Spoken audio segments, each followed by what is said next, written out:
সবসময় যখনই কাজ করবেন অটোতে হলে কি হয়, আমার মালটা ফাস্ট হবে, তাড়াতাড়ি হবে। আর সেমিতে হলে কি হবে, বারবার প্যানেল বোর্ডের সুইচে হাত দিতে হবে, আর নাহলে এটা কোনো হাত দিতে হবে না। আর এটা যা টাইম দেওয়া হচ্ছে 6 সেকেন্ড, মানে অনেকটাই।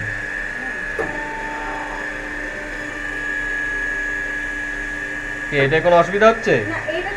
তাহলে অটোতে বারবার আবার প্যানেল বোর্ডে হাতও দিতে হচ্ছে না। আর এটা অভ্যাস হয়ে যাবে, আস্তে আস্তে পুরো উঠেই যাবে। হ্যাঁ।